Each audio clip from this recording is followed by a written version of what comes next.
Bonjour, aujourd'hui nous allons voir le meilleur du pire de la pose de climatisation sur internet. On voit toujours de la pose, mais on ne sait jamais ce qui est le pire en fait, de ce qu'on nous montre. Alors tout bonnement, là on va nous montrer qu'il suffit de poser la console avec une légère pente afin que les condensats s'écoulent correctement. C'est complètement stupide. La console elle doit être horizontale, un point c'est tout. Ensuite, dans la même vidéo, il nous explique comment tirer au vide. Alors sans vacuomètre, avec un mano où on peut voir déjà au repos à moins 1 bar, même voire au-delà de moins 1 bar. Je rappelle que le tirage au vide est fonction du volume de l'installation, qu'il est nécessaire d'avoir un vacuomètre. On ne peut pas mettre en route la machine et l'arrêter instantanément. Une fois que c'est descendu à moins 1, allez oui, et on considérait qu'on a enlevé toute l'humidité. Encore plus intéressant, dans la vidéo qui suit, nous voyons, donc il expose effectivement qu'il faut une attestation fluidique, c'est très bien, pour ouvrir la vanne, mais on voit sur le côté droit de la vidéo qu'il y a une petite baguette qui descend à la verticale pour aller se connecter à une prise. Donc le condenseur est connecté à une prise, ce qui est totalement interdit par la NFC 1500 qui stipule que c'est un appareil spécifique et donc il doit être raccordé directement au compteur avec un disjoncteur qui lui est propre. Dans cette 4e vidéo, on peut voir que l'installateur, au lieu de percer un seul trou, il en perce, il fait une multitude de trous. C'est le poinçonneur des lilas. Il a décidé de cacher un de ces trous en mettant la console par-dessus, l'applique de la console. C'est complètement ahurissant d'en arriver là. Il aurait été plus simple d'emmancher les 2 tubes avec le câble électrique et les condensats et les scotcher et les faire passer dans un seul trou que de faire passer dans plusieurs trous. Là, vraiment, dans cette vidéo, ça le met limite en difficulté. Et par la suite, ce qui est intéressant, c'est que celui-ci, en plus il n'a pas choisi le bon diamètre de tuyau. Et donc, du coup, il se retrouve à faire un brasage.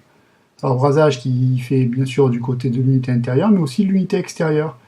Et ça a pour incidence de créer potentiellement un point de fuite. Voilà. Alors, c'est du gros n'importe quoi. Pour continuer, j'ai trouvé une vidéo qui, elle, est vraiment fabuleuse. Donc c'est un installateur qui installe un groupe Panasonic. Il a décidé tout simplement de prendre un escabeau, ou de bouger son escabeau, ou demander à une personne de bouger sa voiture. Il a décidé carrément de mettre son poids, la moitié de son poids, sur le capot avant de la voiture. C'est vraiment, vraiment digne d'un très grand professionnel, d'un professionnalisme hors norme. Vraiment, c'est pas étonnant que les poseurs soient mal vus. Là, avec des vidéos comme ça postées sur internet, franchement, on peut faire mieux. Ensuite, on passe sur une vidéo où la personne installe une unité intérieure, et on se retrouve du côté opposé où celle-ci nous explique qu'il faut une pente pour évacuer les condensats. Alors je veux bien, mais faut pas non plus exagérer, la goulotte elle doit être à l'horizontale, puis la pente on la crée à l'intérieur de la goulotte. Et ce qui est d'autant plus dommageable, c'est qu'on va s'apercevoir à la fin qu'il avait prévu un trou pour justement que l'installation soit conforme aux exigences des installateurs, à savoir une gaine à l'horizontale et non pas, comme on peut le voir en diagonale, qui même va empêcher l'ouverture totale de la porte, puisque si on ouvre totalement la porte va taper contre la gaine.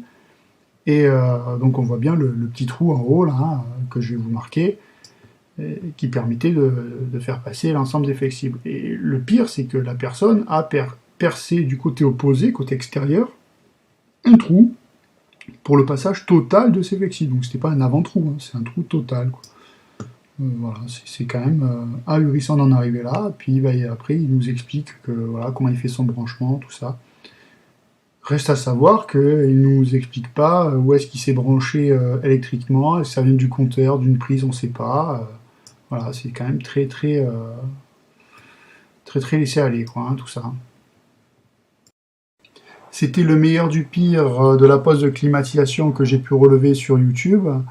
N'hésitez pas à interroger le technicien qui a avant tout un rôle de conseil et qui doit justement vous dire ce qu'il va faire afin de délimiter son champ d'intervention et d'éviter d'avoir des surprises par la suite de mauvais fonctionnement et de panne.